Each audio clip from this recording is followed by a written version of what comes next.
Nusantara Pagi masih bersama Anda.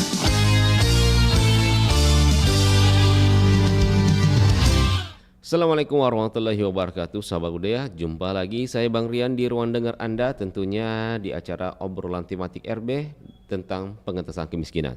Tentunya hari ini kami menghadirkan narasumber sekaitan dengan pengentasan kemiskinan. Ada hubungannya, sahabat budaya. Tentunya kami telah menghadirkan Kepala Bidang Promosi dan Industri Pariwisata Dinas Kebudayaan dan Kepariwisataan Provinsi Sulawesi Selatan dengan Pak Andi Surkanain. Assalamualaikum warahmatullahi wabarakatuh, Pak. Waalaikumsalam warahmatullahi wabarakatuh. Bagaimana kabar hari ini, Pak? Alhamdulillah baik ya. Perjalanan macet tidak ya? Alhamdulillah, kalau macet sih enggak. Enggak aja. Hari nyaman. Siap. Iya. Bisa agak maju ke depan, Pak? Boleh, Iya, dekat-dekat mic. Iya, supaya kedengaran suara seksinya Bapak ini. Siap. Ini betul ya, Pak, posisi sebagai Kepala Bidang Promosi dan Industri Pariwisata ya, Pak? Betul. Ini tema kita sangat menarik, Pak, ini. Ya. Hari ini sekaitan dengan menggali potensi wisata budaya tentang solusi pengentasan kemiskinan. Artinya ada hubungannya itu, Pak? Sangat erat hubungannya. Apalagi pengentasan kemiskinan ini juga menjadi salah satu program prioritas dari Bapak PJ Gubernur Prof. Sudan. Oh, ternyata program prioritas juga. Ya. Berarti selama ini sudah dijalankan nih, Pak? Sudah dijalankan. Ini bukan saja di bidang dinas sosial saja, ternyata semua instansi ada kaitannya juga deh, Pak. Semua instansi kaitannya pastinya itu dalam upaya pengentasan kemiskinan. Iya. Iya. Oke, baik. Untuk pertanyaan, Pak, menggali potensi wisata budaya. Nah, bagaimana cara melakukan pengentasan kemiskinan dari sisi ini, Pak? Silakan, Pak. Dari sisi pengentasan kemiskinan melalui perspektif kebudayaan, tentunya kita ketahui bahwa budaya ini kan lahir dari kebiasaan yang ada yang sudah lama. Iya, betul. Kemudian yang menjadi bagian dari kebudayaan seperti tradisi upacara adat, kemudian ada bangunan juga, struktur bangunan, kemudian kuliner, kemudian kebiasaan masyarakat lainnya. Nah, dalam hal pengentasan kemiskinan tentunya menjadikan atraksi atau daya tarik budaya yang unik yang kita miliki menjadi sebuah bagian atraksi untuk menggait wisatawan, menarik kunjungan wisatawan, khususnya dalam pengembangan wisata budaya. Tentunya akan memberikan peluang kepada para pelaku kita, pada masyarakat kita untuk bisa terlibat dalam sektor jasa pariwisata dengan latar belakang adalah memanfaatkan potensi kebudayaan kita yang beragam dan unik. Oh, kalau kita melihat di Sulsel sendiri, apakah cukup beragam budaya kita atau cukup kaya? Cukup beragam dan kaya. Ini jadi kelebihan Sulawesi Selatan karena di satu sisi masyarakat kita terdiri dari ada kelompok besar masyarakat budaya, ada Makassar, ada Bugis, ada Mandar, ada Toraja dan semuanya ini memiliki kekhasan masing-masing. Baik budaya yang ada di daerah pegunungan sampai kepada daerah pesisir sampai kepulauan. Ini memiliki semua daya tarik yang khas. Sebagai contoh misalnya bangunan tongkonan kita ini dari budaya dan struktur bangunan. Ada tongkonan yang ada di Toraja ini memiliki ciri khas yang spesifik dan bahkan sudah mendapat pengakuan dari UNESCO. Kemudian kita punya bangunan rumah adat Bugis dan Makassar. Kita kemudian punya struktur atau keahlian dalam membuat perahu pinisi yang juga sudah mendapat pengakuan dunia juga, UNESCO juga. Luar biasa. Ini baru dari struktur bangunan dan keahlian masyarakat kita ya, yang secara turun-temurun.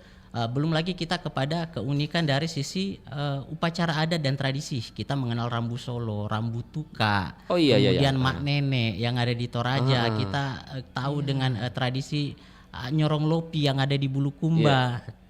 Kemudian belum lagi kita berbicara tentang kuliner. Kuliner lebih beragam lagi. Ada juga kuliner juga masuk sebagai dalam salah satu atraksi atau keunikan budaya yang kita miliki. Berarti makanan-makanan tradisional gitu ya, Pak? Makanan tradisional dengan rempah-rempahnya yang khas. Kemudian satu lagi mungkin yang menjadi atraksi budaya kita adalah dari sisi kerajinan tangan. Kerajinan tangan contoh misalnya keahlian dalam membuat kerajinan patung yang ada di Toraja. Kemudian tahu-tahu gitu ya? Tahu-tahu betul Pak, tahu-tahu misalnya selanjutnya lagi misalnya kita punya kerajinan tangan dari sisi menganyam. Ada anyaman ya, anyaman kita dikenal dengan masyarakat yang punya latar belakang budaya menganyam. Kemudian belum lagi budaya-budaya atau kesenian keterampilan lain yang kita miliki seperti saya sampaikan tadi di awal adalah salah satunya membuat perahu pinisi. Apalagi sudah diakui dunia. Betul. Kalau dari sisi religius sendiri itu ada masuk wisata budaya sendiri? Masuk. Khususnya kalau kita di Sulawesi Selatan yang pertama adalah dari sisi religi adalah makam-makam para penyebar agama Islam di Sulawesi Selatan. Ini dari struktur bangunannya juga sangat khas yang ada di Sulawesi Selatan. Kemudian belum lagi bangunan-bangunan bersejarah atau cagar budaya misalnya hubungannya dengan penyebaran Islam. Ada masjid-masjid tua, ada yang di Bone, kemudian tapi tidak hanya terkait dengan budaya struktur bangunan yang masa lampau, kita juga punya ikon bangunan baru yang tidak sedikit menarik pengunjung wisatawan religi. Misalnya Masjid Kuba 99. Itu yang ada di bisa dikatakan masuk kategori wisata budaya. Masuk. Ini kan sudah masuk modern. Iya betul. Betul. Dia sebenarnya masuk budaya karena budaya ini kan berkembang. Ada budaya yang terkini, kemudian ada budaya lampau. Berarti tidak selamanya lampau semua. Tapi di satu sisi intinya dia masuk kepada atraksi budaya religi. Karena mungkin masyarakat kita sebagian besar adalah Muslim sehingga struktur bangunan masjid bisa menjadi salah satu atraksi budaya dan itu yang dilakukan oleh Pemprov. Nah, sejauh ini bagaimana untuk men-guide atau menaikkan minat masyarakat agar bisa meminati seluruh wisata budaya kita ini? Bagaimana kemasan-kemasan yang dilakukan oleh pihak pariwisata sendiri, budaya sendiri? Jadi untuk bisa menarik minat kunjungan wisata budaya ke Sulawesi Selatan, kita sudah melakukan beberapa upaya strategi. Di antaranya bekerja sama dengan agen perjalanan. Contohnya misalnya kita mengkampanyekan dan bekerja sama dengan asosiasi travel dan pelaku usaha kapal pinisi kita dalam atraksi wisata sailing, layar, Hopland gitu. Nah, itu salah satu upaya yang dilakukan untuk menarik wisatawan ke sini dan dari beberapa upaya yang kita lakukan promosi baik di Nusantara maupun sampai ke luar negeri. Ternyata minat berwisata sailing ini dengan pinisi ini justru menjadi magnet yang paling kuat. Sekarang lagi giat-giatnya lagi giat-giatnya, lagi booming. Justru beberapa pelaku usaha pinisi kita yang kemarin biasanya mereka membuat pinisi kemudian dibawa ke Labuan Bajo. Tapi karena upaya kita untuk mengkampanyekan juga kenapa tidak wisata pinisi ini di Sulsel aja gitu kan. Kenapa tidak? Nah, pun kita pembuatnya. Nah, ternyata setelah dicoba betul, ternyata pasarnya cukup besar. Cukup besar. Jadi enggak usah jauh-jauh bawa pinisinya ke Labuan Bajo. Di Makassar pun itu punya pasarnya sendiri juga. Apalagi bisa lari ke Selayar, hampir sama Labuan Bajo gitu ya. Betul sekali. Sekali. Nah, berarti ini termasuk di perkotaan juga. Kan tadi sebut ada di daerah-daerah pelosok. Ternyata kota juga bisa wisata budaya juga. Bisa wisata budaya juga. Karena kita kalau untuk di Kota Makassar khususnya, kita punya beberapa bangunan cagar budaya termasuk kantor kami di Dinas Kebudayaan Pariwisata Gedung Mulo. Cagar budaya itu ya? Masuk cagar budaya karena awalnya yang itulah bangunan tua, bangunan Belanda yang dulunya sekolah dan sampai sekarang masih difungsikan sebagai kantor dari Dinas Kebudayaan dan Pariwisata dan belum lagi gedung-gedung yang lain. Kita punya gedung kesenian yang pas ada di depan RRI. Betul. Kesenian. Kemudian kita juga punya bangunan seperti Benteng Rotterdam, kemudian Benteng Sombo-Opu yang di dalamnya ada beberapa replika dari rumah adat. Oh iya. Itu semua tidak jauh aksesnya dari Kota Makassar. Berarti memang peninggalan kolonial semua ya. Betul. Nah, terhadap kemiskinan sendiri sejauh bagaimana dampaknya nih terhadap antara korelasi wisata budaya sama kemiskinan? Apakah sudah terlihat melakukan pengentasan kemiskinan dengan adanya wisata budaya ini? Iya betul. Ini kalau kita melihat bagaimana kemudian wisata budaya dalam upaya juga dalam mengentaskan kemiskinan, yang pertama kita lihat dari bagaimana dia menyerap tenaga kerja. Contoh misalnya kita awalnya sebuah desa karena dia memiliki atraksi budaya atau secara garis besarnya misalnya sebuah kawasan wilayah Toraja misalnya dengan kekhasan budayanya, akhirnya melahirkan jasa-jasa wisata guide lokal. Guide lokal, kemudian di satu sisi lagi adalah jasa dalam memberikan akomodasi, penginapan, homestay kemudian yang berkembang yang ada di desa-desa sebagai tempat menginap. Kemudian beberapa juga jasa yang kemudian berkembang bisa menyerap tenaga kerja adalah jasa kuliner. Jasa kuliner justru yang paling besar menyerap lapangan kerja, kemudian tentunya dari jasa wisata budaya ini bisa meningkatkan secara ekonomi, peluang ekonomi yang baru bagi masyarakat kita dengan memanfaatkan potensi yang dimiliki di daerah.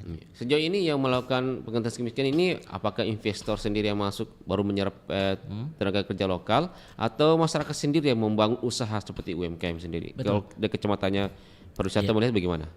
Kalau dari sisi kacamata pariwisata yang lebih banyak justru sebenarnya dari masyarakat kita, baik itu sektor informal maupun formal. Kalau dari sisi informal ya tentunya mereka yang masih menerapkan manajemen dengan melibatkan keluarganya sendiri dalam sebagai tenaga kerja. Namun tidak sedikit juga dari sektor formal yang dilakukan oleh investor atau pihak swasta itu sudah menyerap beberapa tenaga kerja khususnya dari sisi pembangunan jasa rumah makan atau akomodasi di daerah-daerah dengan atraksi budaya seperti di Tanah Toraja. Iya. Apakah ini memang selama ini hanya fokus kepada adat Toraja saja? Kalau kita bercermin lah dari adat di Bali sendiri, kan banyak atraksi budaya yang dipamerkan. Ya, di Sulsel sendiri memang terfokus di suku Toraja saja atau ada daerah lain dikembangkan juga budayanya atraksi begitu? Sebenarnya tidak. Jadi Toraja tetap sebagai magnet paling kuat, khususnya dari sisi struktur, kemudian warisan struktur bangunannya dan juga tradisi dan upacara adat. Tapi di daerah-daerah lain juga kita dorong lagi pengembangannya juga. Contohnya misalnya daerah Bira, ini sebagai sentra pengrajin pembuatan kapal pinisi. Ini juga sebagai daya tarik, atraksi wisata alam dan atraksi wisata budaya. Kemudian di beberapa daerah khususnya di Kota Makassar misalnya dengan adanya brand Kota Makan Enak, tentunya ini akan memberikan informasi atau pesan kepada khalayak wisatawan bahwa makanan yang ada di Sulawesi Selatan itu sangat beragam dan ini akarnya adalah akar dari Sulawesi Selatan. Gitu. Sejauh ini bagaimana respon Pemda sendiri? Mungkin asal daerah dari Pak Sukdes sendiri kan banyak atraksi tradisional seperti ada pesta panen Masempe, betul, ada Mapere, itu sudah mulai dikemas untuk dipromosikan kepada wisatawan kita atau bagaimana? Kan masih banyak yang belum terjamah gitu. Betul. Sebenarnya kalau kita ingin mengemas pemerintah kabupaten juga masyarakat kita, masyarakat adat, Pemda juga diantaranya misalnya menyuguhkan atraksi budaya, atraksi budaya seni pertunjukan tarian, contohnya dalam pelaksanaan Sulsel Menari yang baru-baru kemarin kita laksanakan. Yang di dalamnya ada pemecahan rekor muri. Setiap event-event MICE tentunya event MICE yang ada di Sulsel itu mengangkat atraksi seni pertunjukan kesenian dan kebudayaan dalam setiap event-eventnya. Karena ini memberikan karakter yang khas dan pengalaman yang khas bagi tamu-tamu kita yang datang ke event-event kita yang ada di Sulawesi Selatan. Menarik juga ya Pak. Nah kan sejauh ini tadi sempat bilang bahwa memang respon masyarakat apalagi yang daerah pelosok yang memperkenalkan wisata budayanya sudah mulai terlihat. apakah ada sebagian masyarakat yang menolak? Mungkin pemikiran seperti itu Pak, tidak mau terjamah. Tidak menutup kemungkinan hal seperti itu ada, namun tentunya kita harus mengantisipasi itu. Salah satunya adalah membangun mindset di masyarakat bahwa dari sisi pelestarian kebudayaan itu fungsinya adalah salah satunya dari sisi pendidikan, ilmu pengetahuan. Jadi bukan berarti harus kembali ke era itu, enggak. Tapi ini sebagai sejarah panjang rangkaian pengetahuan untuk pendidikan, untuk penelitian, kemudian dan bahkan dikembangkan sebagai salah satu sebuah jasa pertunjukan yang menarik. Yang tidak lepas dari sejarah panjang Sulawesi Selatan yang ada. Jadi ini yang perlu disampaikan kepada masyarakat seperti itu. Sejauh ini Pak, wisatawan kita yang menarik, yang minat terhadap wisata budaya ini kebanyakan memang wisata asing kah atau lokal sendiri atau regional? Iya, kalau kuliner kita itu lebih banyak sebenarnya wisatanya, targetnya kalau dari pasar itu lebih banyak ke upacara ini lebih banyak itu segmennya wisatawan Eropa sebenarnya. Wah, Eropa cukup banyak ya? Cukup banyak ya, karena masing-masing negara wisatawan khususnya mancanegara ini punya karakter masing-masing ya, minatnya masing-masing. Mungkin bosan dengan dunia modern, cari yang unik-unik, budaya. Apalagi kalau terkait dengan atraksi budaya kita, Toraja kan ya lumayan dia punya citra yang cukup bagus di luar sebagai salah satu atraksi budaya yang ada di Indonesia yang cukup khas dan unik seperti ya.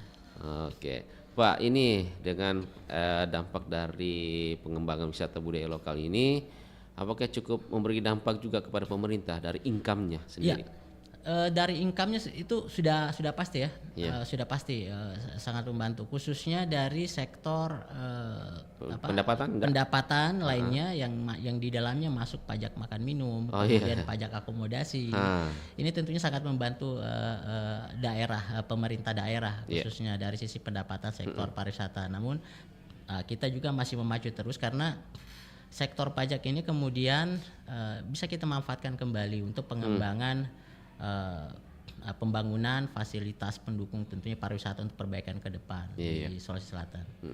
Bagaimana caranya pemerintah merawat supaya wisata budaya ini tetap terawat? Kan namanya juga kondisi kan berubah-ubah. Iya betul. Kadang budaya itu kurang peminat ini jadi terabaikan lagi. Bagaimana cara merawatnya agar supaya ini tetap terjaga seperti halnya daerah lain mempertahankan wisata budayanya?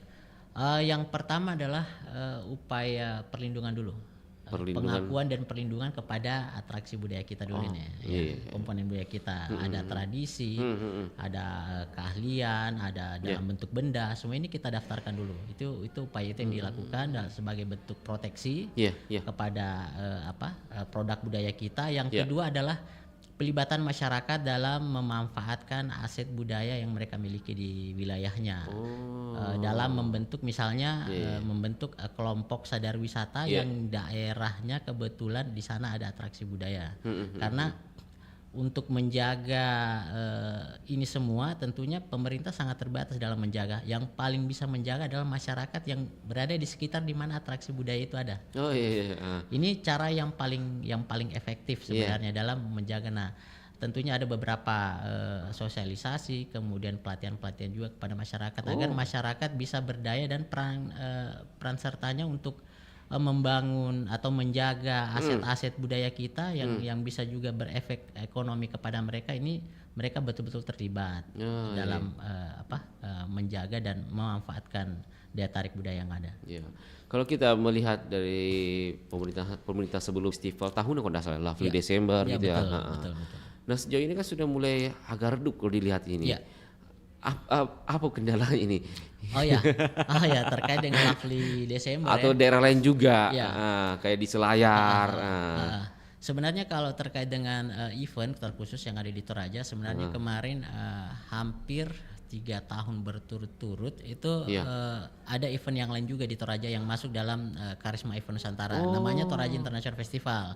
Mungkin secara branding mungkin tidak sekuat Lovely Desember. Mungkin tidak sekuat Lovely Desember. Mungkin itu yang menjadi kendala. Namun event-event ini tetap didorong oleh pemerintah kabupaten, oleh komunitasnya, termasuk juga beberapa event lain. Contoh misalnya kita punya yang sering masuk dalam Karisma Event Nusantara itu ada festival Salokarajaya yang ada di Parepare. Oh iya. Salokarajaya. Baru-baru kena salah dilaksanakan Baru nih. dilaksanakan, betul. Iya. Kemudian kita juga festival Pinisi. Pinisi, Bulukumba tahun ini masuk juga. Kemudian kita juga punya festival Takabonerate yang pernah masuk juga. Semua event-event ini adalah event yang mengangkat tradisi dan budaya sebagai atraksi utama atau menu utama dalam eventnya. Di samping item-item pendukung lainnya yang bisa menarik kunjungan wisatawan selama event. Baik, menarik juga ya. Nah, yang biasa dikeluhkan juga Pak dari pihak agen travel ini. Oke lah, memang ada partisipasi pemerintah, tapi sarana dan prasarananya menuju tempat objek wisata budaya itu ya masih kurang. Betul.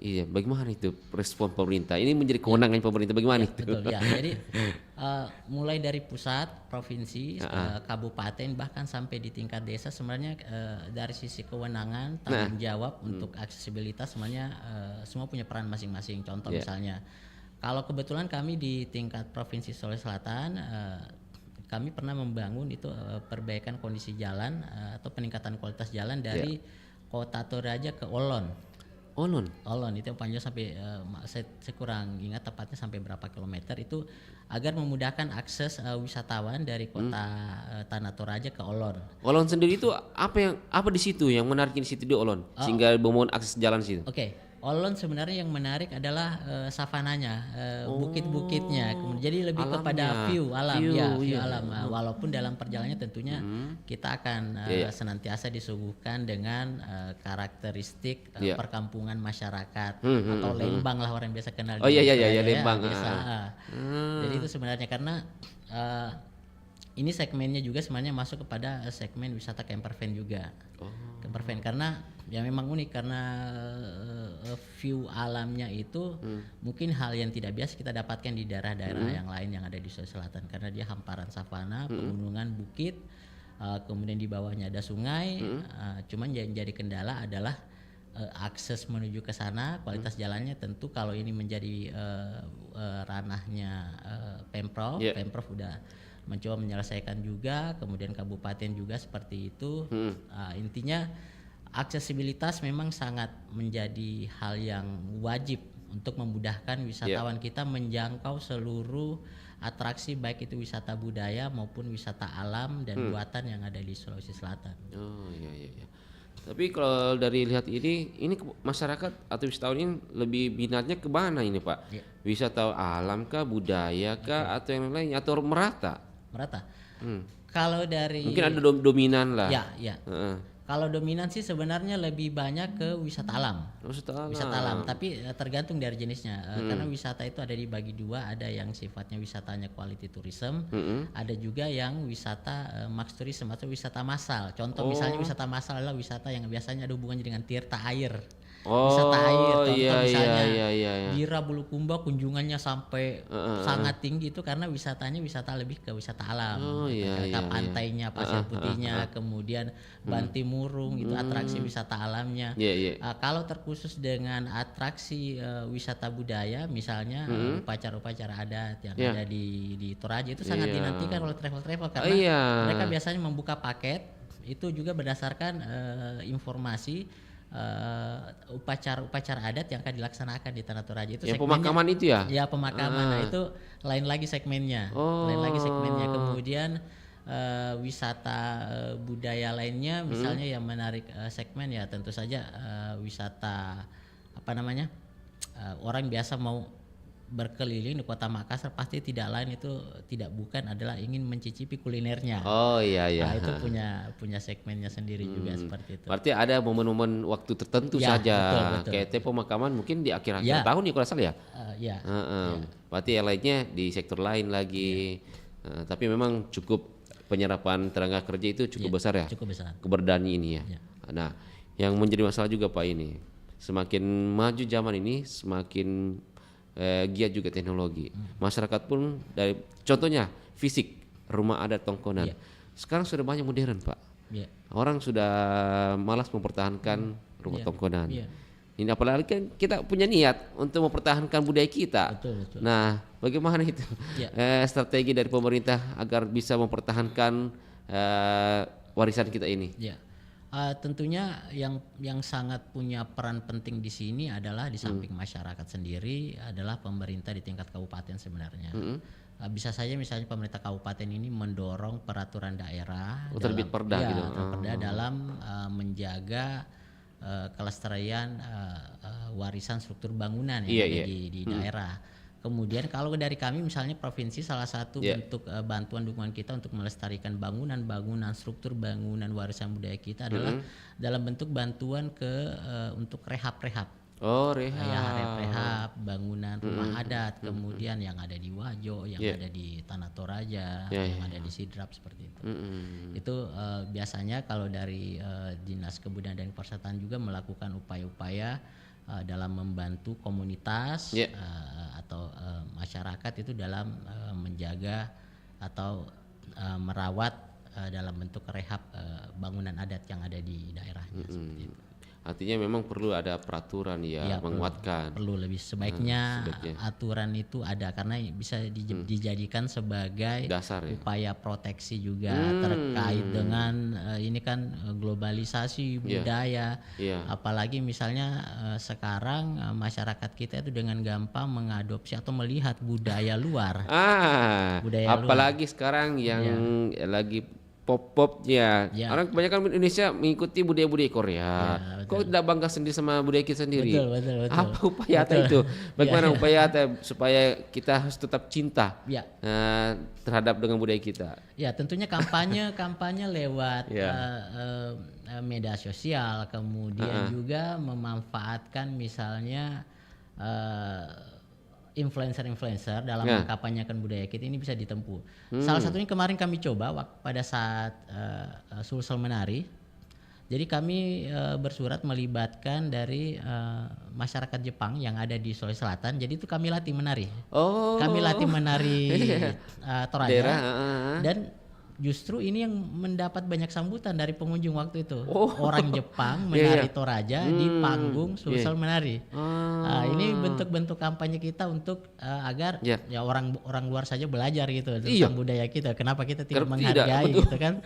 Seperti itu ya. Jadi itu masih banyak lagi sebenarnya upaya-upaya yang bisa kita coba juga untuk memproteksi kita agar budaya kita tidak tergerus oleh budaya-budaya. Karena kampanye budaya luar ini melalui media-media yang ada sekarang, teknologi yang ada cukup besar. Sehingga proteksi kita. Nah, sebagai contoh saja misalnya di Kabupaten Nrekang mereka sudah membudayakan misalnya menggunakan pasapu, pengikat kepala khas. Betul. Itu dalam bentuk proteksi, kemudian menanamkan kebanggaan terhadap warisan budaya yang kita miliki. Dan setiap warisan budaya tentunya memiliki akar sejarah dan nilai-nilai yang positif. Untuk masih bisa misalnya ada beberapa masih bisa kita terapkan dalam kehidupan sehari-hari kita. Apalagi mungkin diajarkan wisatawan cara membuat sokoreca. Songkoreca. Itu kan jelas dapat membantu masyarakat kita yang ekonominya rendah kan? Betul. Ada tidak konsep dari pemerintah untuk membuat sebuah wilayah di mana orang bisa belajar membuat songkoreca atau pasapu dan lain-lainnya itu? Sebenarnya sampai di program pemerintah pusat sebenarnya ada beberapa program yang bisa diadopsi oleh pemerintah kabupaten, diantaranya kalau nggak salah itu ada ini di dinas yang lain ya. Dinas UMKM perindustrian. Itu biasanya ada fasilitasi terhadap pengembangan kawasan kerajinan tangan. Biasanya dia bantuannya bersifat kawasan, artinya di dalam satu kawasan memang itu di satu desa misalnya dia terdapat beberapa pengrajin yang sama, itu biasa dibantu dalam bentuk misalnya ada etalase, kemudian biaya bantuan dalam sisi pelatihan, bahkan permodalan. Itu ada di dinas yang lainnya. Kalau kami dari Dinas Kebudayaan dan Pariwisata terkhusus dengan biasanya kami lebih kepada membranding dan men-advertising kawasan-kawasan memang memiliki kekhasan. Contoh misalnya kenapa kami mendorong Bira karena Bira uniquely positioningnya itu ada di salah satunya adalah pembuatan kapal pinisi yang hanya bisa kita dapatkan di Sulsel di Bulukumba di Bira. Kemudian kerajinan songkok reca yang sering kita libatkan bahkan sampai promosi ke luar negeri adalah yang aslinya ada di Bone. Seperti itu. Apalagi sudah diakui UNESCO juga Betul. Artinya yang kerjaan begini, kerajinan kayak pembuatan songkok reca, sapu dan lain-lain itu bisa masuk kategori wisata budaya juga itu, Pak? Bisa masuk karena itu adalah hasil produk kebiasaan masyarakat dan turun-temurun dan itu masuk. Kerajinan tangan, kesenian itu bisa masuk dalam sebagai produk budaya dan bisa dikemas menjadi salah satu atraksi wisata budaya yang ada. Artinya ini tidak hanya seorang diri dinas pariwisata, harus kolaborasi sama dinas lain. Tidak bisa, sangat tidak bisa. Jadi pariwisata ini dia sebenarnya pertama dia multidisiplin ilmu, kemudian dia multisektor. Jadi memang keterlibatan semua ini sangat dibutuhkan.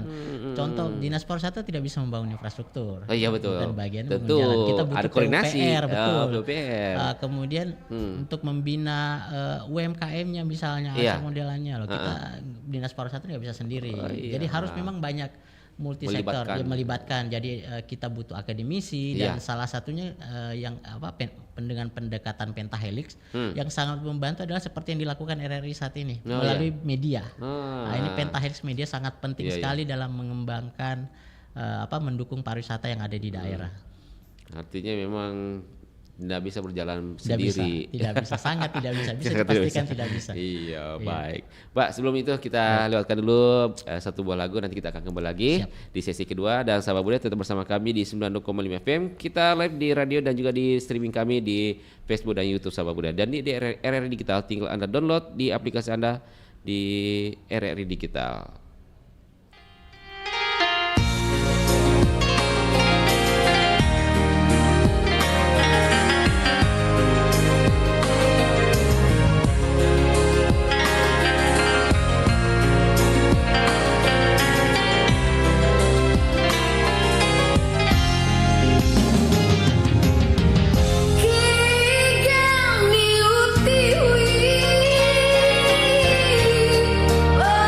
Di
saat daerah lain menyebut mobil angkutan umum sebagai angkot, seantero Kota Daeng malah menyebutnya sebagai PT-PT. Tidak hanya di Makassar, rupanya berlaku di seluruh pulau Sulawesi. Nama PT-PT berasal dari istilah lokal Makassar saat merujuk uang receh pecahan Rp5 atau Rp10. Nominal tersebut digunakan para penumpang moda transportasi saat membayar jasa supir, utamanya pada dekade 1960-an. Lama-kelamaan, istilah PT-PT ternyata tidak lagi merujuk pada sebutan untuk uang logam. Saat ini, masyarakat menyematkan sebutan PT-PT pada kendaraan roda 4 yang berlalu lalang mengantar penumpang di seluruh penjuru Kota Makassar.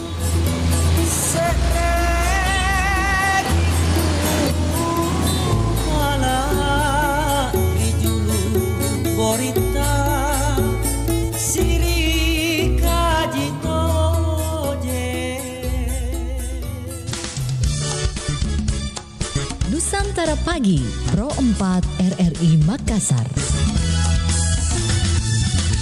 Sahabat Malberiku masih bersama kami di acara obrolan tematik RB pengentasan kemiskinan, masih bersama dengan Pak Sulkarnain. Enaknya saya panggil siapa ini? Nanya. Pak Sul, iya.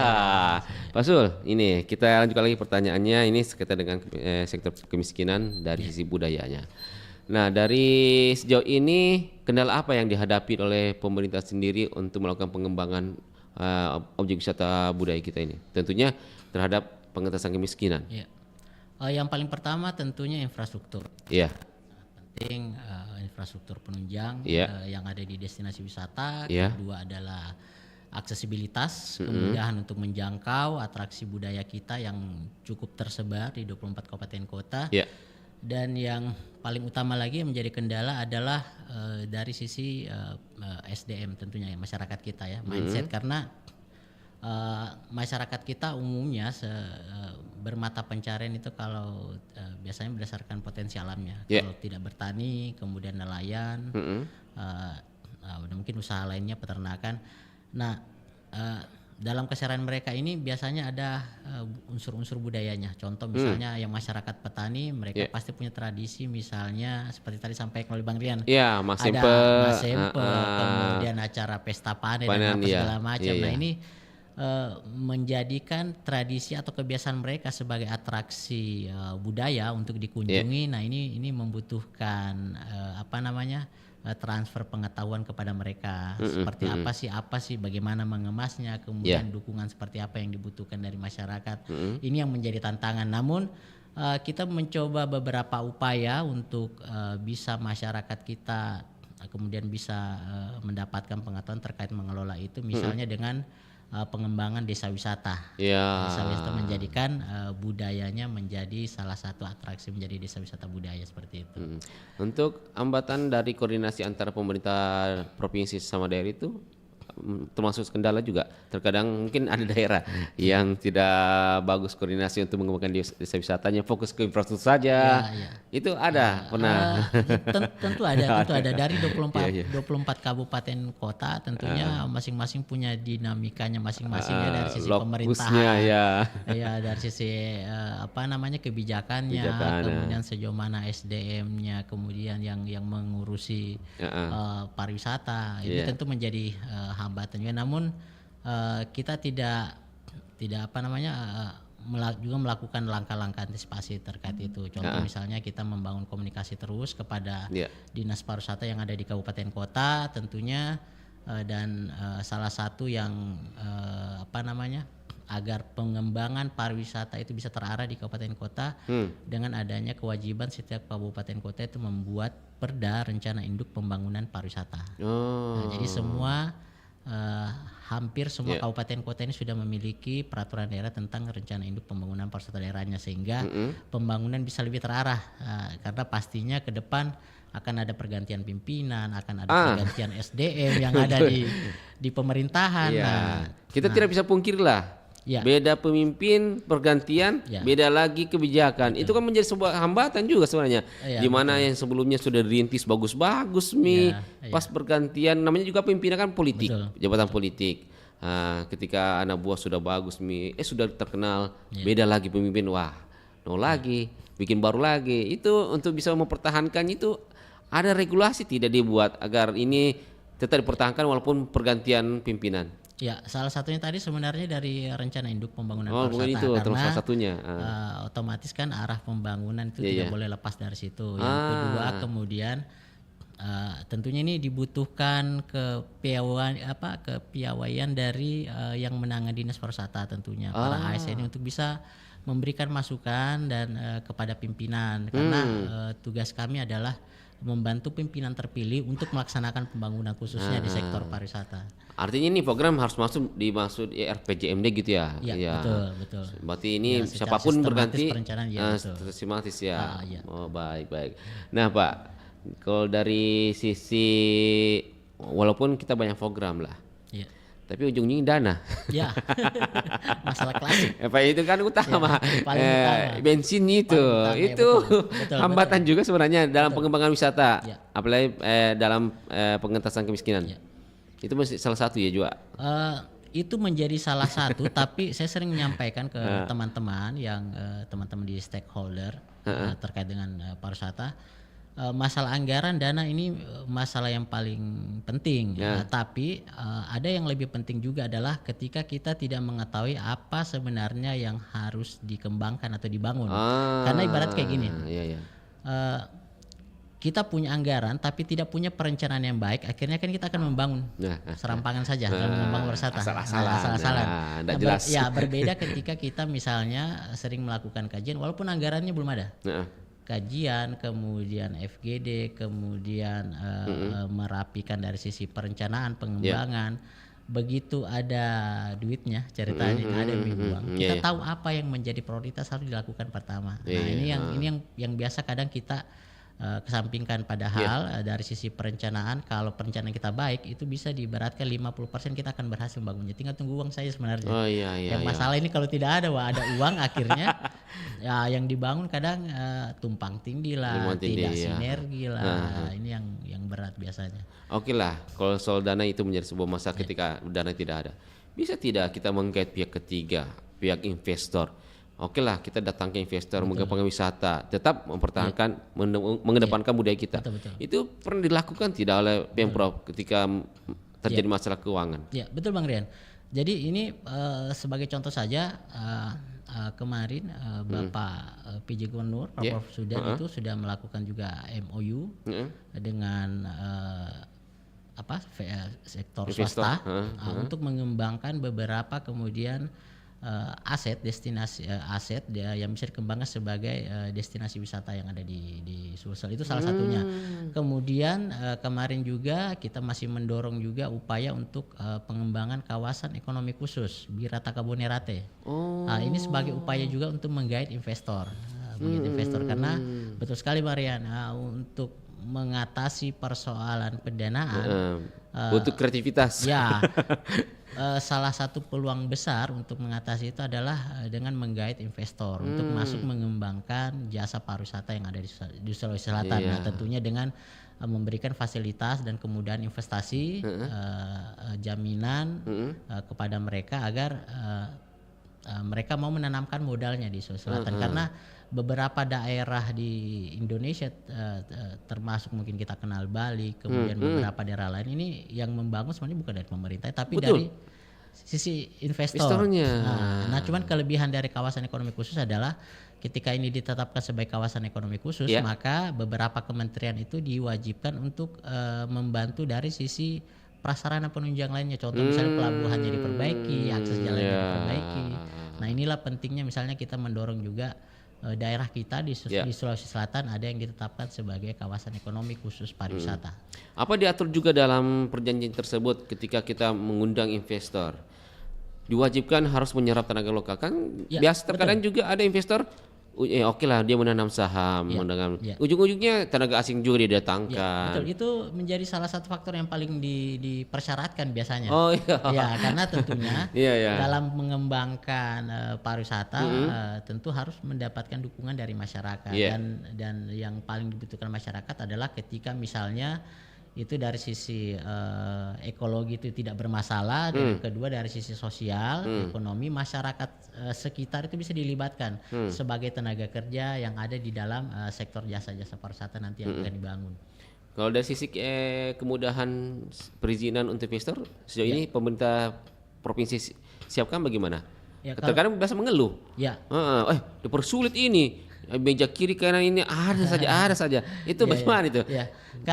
Kalau dari sisi perizinan nanti sebenarnya ini leadingnya ada di kantor pelayanan terpadu ya, Pintu. Dan semua modelnya sekarang sebenarnya sudah online. Jadi mulai dari tingkat pusat sampai dengan ke kabupaten kota ini tergantung dari jenis usaha dan tingkat resikonya, karena sekarang perizinan ini dinilai berbasis resiko. Dan semua mulai dari kementerian pusat, provinsi sampai ke kabupaten kota dia sudah diatur kewenangannya masing-masing tergantung jenis usaha dan risikonya. Artinya dipastikan tidak ada pungli. Ya, tidak ada pungli lagi, tidak ada pungli. Sudah integritas, transparansi gitu transparansi, ya. Betul. Nah, iya. Pemprov, pemerintah pusat daerah sudah mengupayakan membenahi, memperkenalkan semua destinasi wisata budayanya. Nah, untuk perkenalkan lebih jauh lagi ke luar negeri itu, apa yang dilakukan oleh pemerintah? Ya. Kita ada beberapa upaya direct selling, diantaranya mengikuti event-event travel fair yang ada di luar. Salah satunya yang rutin diikuti oleh Badan Promosi Pariwisata kita adalah BBTF. Itu dilaksanakan di Berlin, Jerman, hampir setiap tahun. Kemudian ada beberapa promosi juga kami biasa ikuti, misalnya Mata Fair yang ada di Malaysia. Itu segmen Asia, dan beberapa event lain juga, bahkan kabupaten kota biasanya yang memiliki kemampuan lebih juga secara inisiatif juga mengikuti event-event yang ada. Kalau rutin di Indonesia misalnya Bali Beyond Travel Fair, BBTF itu juga termasuk yang paling besar, itu juga kita upayakan ikuti. Namun ya sekali lagi memang ini membutuhkan dukungan anggaran lebih agar bisa lebih masif lagi mengikuti event-event travel fair yang memang punya brand besar dan memang dikenal sebagai mampu mendatangkan wisatawan banyak. Pernah tidak dilakukan pemerintah ketika ada festival di luar negeri menghadirkan penampilan budaya kita? Supaya daya tarik wisata asing sana langsung lihat ke daerahnya. Pernah dilakukan tidak? Pernah dilakukan. Kalau nggak salah ini pernah dilakukan di Malaysia waktu itu. Kita mengirim tim kontingen kesenian juga. Namun kayaknya itu terakhir setelah COVID ini nggak pernah lagi nih. Nggak pernah lagi. Tapi dulu itu bagaimana responnya masyarakat Malaysia sendiri melihat budaya kita ditampilkan? Tentunya karena di sana kan ada expatriate juga ya, masyarakat kita yang punya sejarah panjang juga. Ternyata asal-usulnya orang Bugis Makassar. Tentunya mengobati kerinduan. Bahkan kemarin kalau nggak salah itu sampai pusaka-pusaka kita juga dipamerkan di sana. Jadi kita di samping membuat tim kesenian juga membawa pusaka-pusaka kita khas kita dengan berbagai macam jenis bentuknya itu dipamerkan juga di sana di Malaysia. Setelah melakukan festival, ada dampak banyak wisatawan datang ke Sulsel sendiri? Tentu ada dampak informasi karena biasanya kita dalam melakukan aktif dalam mempromosikan di event-event yang ada di luar. Biasanya kita memberikan informasi dan membangun jejaring informasi dengan pihak travel yang ada di luar. Tidak hanya itu juga, termasuk misalnya dari beberapa ada kabupaten kota juga misalnya bekerja sama dengan Asita, asosiasi travel, itu membawa membawa pelaku usaha travel kita difasilitasi dibawa keluar agar mereka bisa melakukan pemasaran langsung di target pasarnya, misalnya langsung marketing di sana. Jadi di samping melakukan di tempatnya itu memanfaatkan teknologi, kita langsung juga ke segmen, ke lokasi tempat yang menjadi pulang pasar wisatawan kita di luar. Oke, saya sempat terlintas ini yang terkait dengan Asita. Sempat saya undang Asita itu hari ke sini. Yang menjadi persoalan itu ketika datang kapal pesiar. Kayak ini yang atur ini para wisatawan asing ini ternyata travel dari luar. Dia bawa ke sini ke Sulsel melihat wisata budaya, ternyata tidak melibatkan Asita setempat. Itu bagaimana perannya dari pemerintah? Katanya ini tidak ada aturan yang mengatur. Betul. Apakah ini merugikan bagi kita? Bagaimana Ya. itu responnya? Ini yang kami juga sempat mendapat masukan juga dari Sista itu dan kita sedang mengevaluasi itu ya, karena memang betul peluang dari para operator travel kita atau tour guide kita adalah ketika misalnya pemerintah membuat sebuah regulasi yang mengatur keterlibatan para Travel lokal, operator lokal kita dan tour guide kita untuk terlibat dalam memberikan atau menawarkan jasa yang pariwisata yang untuk segmen pasar wisata kapal pesiar tadi. Iya. Ya seperti itu. Dan terbukti kemarin sebenarnya saya seminggu di acara Festival Takabonia Rate di Pulau Jinato, kemudian kapal pesiar itu membawa 150 wisatawan asing Eropa dan alhamdulillah di sana teman-teman kita dari HPI Himpunan Pramuwisata Indonesia itu terlibat dalam membawa tamu-tamu di pulau. Nah ini sebagai sebuah wujud juga kalau misalnya dari tour operator yang membawa wisatawan kapal pesiar ini udah coba berkoordinasi dengan SDM kita gitu dalam memberikan pelayanan wisata kapal pesiar di Sulsel. Nanti tetap ada dibuatkan perbub. Harusnya sih bisa diatur. Oh siap. Pak Sul, di penghujung acara kita closing statement, apa yang ingin disampaikan terkait dengan topik kita, terkait dengan pengembangan wisata budaya lokal untuk pengentasan kemiskinan sendiri? Silakan Pak Sul.